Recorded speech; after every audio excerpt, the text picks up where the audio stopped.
Bueno, en el anterior audio estábamos hablando de qué difícil es ir contracorriente, ¿no? De cómo se apostata por miedo, por temor, por no quedar mal, por no ir contra la opinión de los demás, que es la mayoritaria. Decíamos que, que no se podía sostener la verdad, que era impopular, frente a una falsedad popular, igual que ahora. Hoy diríamos en otros términos lo que se habla de la falsedad popular en lo políticamente correcto, ¿no? Entonces no se imparte también por la opinión pública que anula realmente, inhibe y entonces atemoriza a los católicos que no declaran sus principios y no se atreven a sostenerlos. Eso es lo que decíamos en el último audio. Y también decía el canal Manning algo que lo aplicaba en su momento Inglaterra, porque era el apogeo de Inglaterra, en la Inglaterra victoriana, y que llena de sus colonias y todo, ¿no? La que imperaban realmente, y que hoy se podría aplicar por forma analógica a los países que sean más avanzados, que aunque no tengan las características que daba él para Inglaterra, sí en otro sentido la gente admira, por ejemplo, a los escandinavos, como hay una cierta aparente, ¿no?, perfección social, un buen equilibrio en la renta, aunque aparente todo eso, ¿no? Y bueno, dice que bien, estos países que fueron protestantes, o que son protestantes, ya no son nada, ni siquiera protestantes. Eso también es otra de las características, ¿no? En la apostasía se apostató de la fe católica y se hicieron protestantes, y al final los protestantes no quedó nada. Es notable esto, todo esto es un excursus mío, como por ejemplo, cuando fue el dominio comunista en los países que eran protestantes, después del comunismo quedó solo ateísmo. Por ejemplo, se ve bien en las dos Alemanias, ¿no?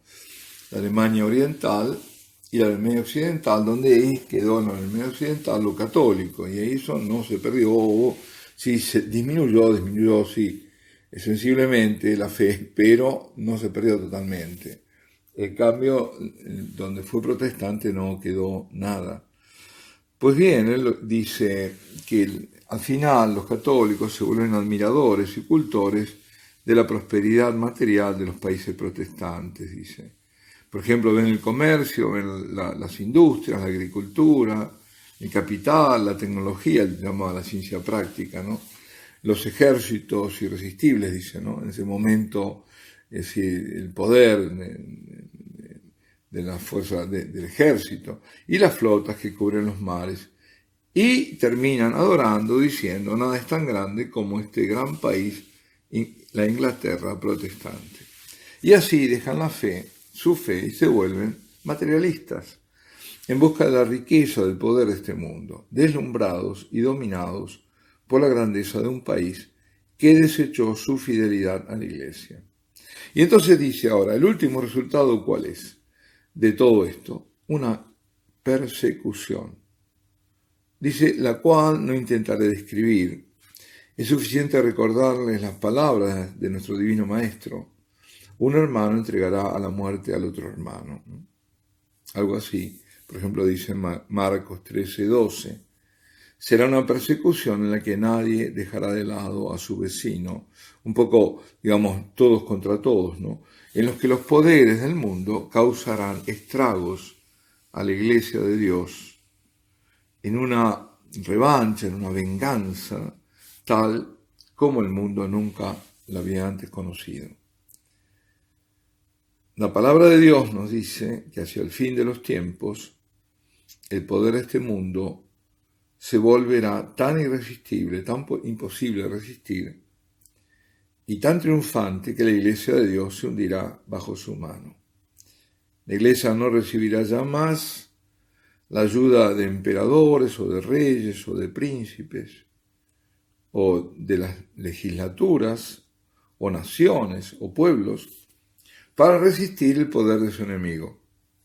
Le será quitada toda protección, será debilitada, frustrada, postrada y yacerá sangrando al pie de los poderes de este mundo. Y se pregunta, ¿os parece increíble? Y entonces dice, ¿qué entonces vemos en este momento? Estamos hablando, insisto, ahí en la mitad del siglo XIX, poco pasada la mitad, hacia 1860. Dice, mirad a la Iglesia Católica y Romana en el mundo. ¿Cuándo fue nunca antes tan parecida a su divina cabeza, es decir, a Cristo, ¿no? En la hora en que fue atado y le pusieron al pie de aquellos que lo traicionaron. Vean a la Iglesia Católica, aún independiente, fiel a Dios y desechada por las naciones del mundo. Hoy diríamos, no se ve la fidelidad a Dios en la Iglesia. En aquel momento sí, pero ahora, ¿qué diríamos de ahora entonces? Diríamos, hemos llegado, ¿no? Dice, vean al Santo Padre, el Vicario de Cristo, de nuestro Señor, en todo momento burlado, desdeñado,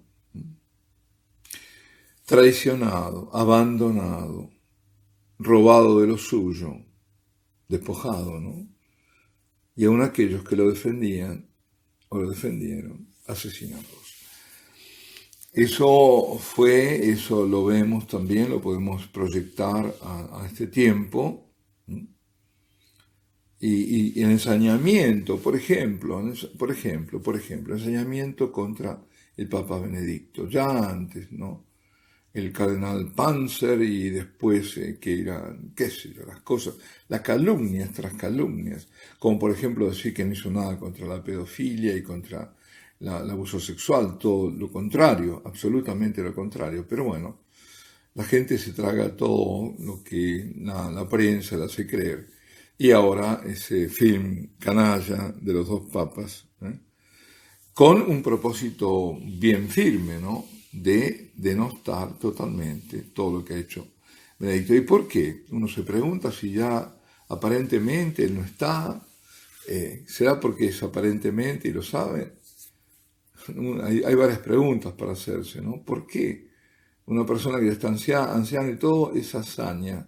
Se gastan tantos millones en hacer porque muchísimos millones, en hacer un film, por ejemplo, con un propósito, ¿no? Es decir, ¿tendrán miedo de que hable? No sabemos, uno puede especular, pero sí el hecho es que es una calumnia.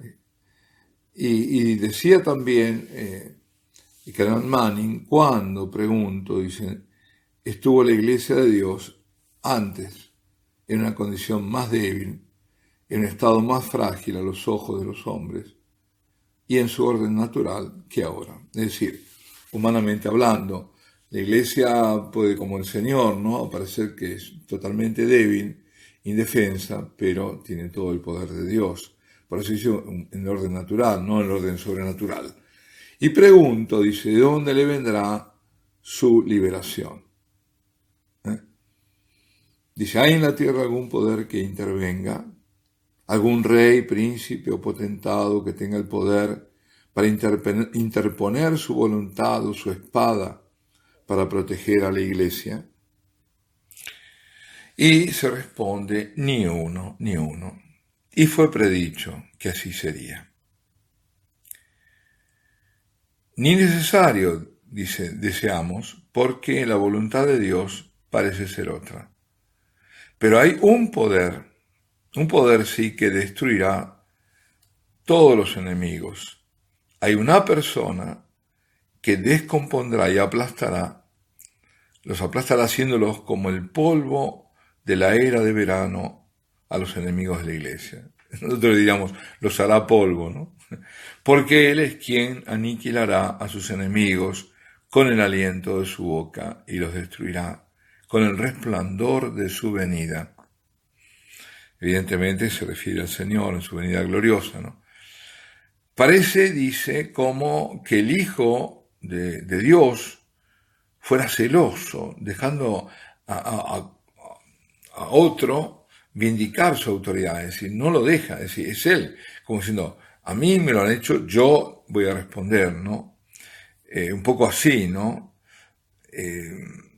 Y clamando esa batalla para sí, o reclamándola, ha tomado el instrumento que le fuera arrojado contra él, y la profecía es directa y explícita, que el último derrocamiento del mal será suyo, que no será por obra de ningún hombre, sino por el Hijo de Dios, que todas las naciones del mundo sabrán que Él, y solo Él, es el Rey, y que Él, solo Él, es Dios. Aquí yo también me permito un excursus, y es que en esta batalla tiene mucho que ver la Virgen. No puede reclamarla para sí, obviamente, ella está luchando para su Hijo, porque el Hijo la puso. Y ahí está también su papel de corredentora en este tiempo. Lo ha sido siempre, pero sobre todo en este tiempo. Así como su papel de corredentora, es decir, el ser corredentora, nace al pie de la cruz, porque ahí está, donde ella está dando su sacrificio, el sacrificio de su Hijo y todo su dolor al Padre. Y ahí nace porque el Señor la hace gestar con dolor a los nuevos hijos, y ahí se explica el porqué, el parto con dolor de la Virgen, de la mujer del Apocalipsis. Es el dolor de la cruz, no es el dolor del parto virginal que tuvo con él, sino que él en ese momento la hace madre. Y aquí a tu Hijo. Y bueno, en ese momento entonces ella tiene un papel, y es que está conduciendo las huestes, digamos, en esta última batalla. Pero ahí está el triunfo del corazón inmaculado de María, la clave. ¿Cuál es? Es el triunfo del Señor. Es Cristo que triunfa. Es Él, como dice, solo Él, el Rey, solo Él es Dios. Y ahora vuelvo a Canal Manning.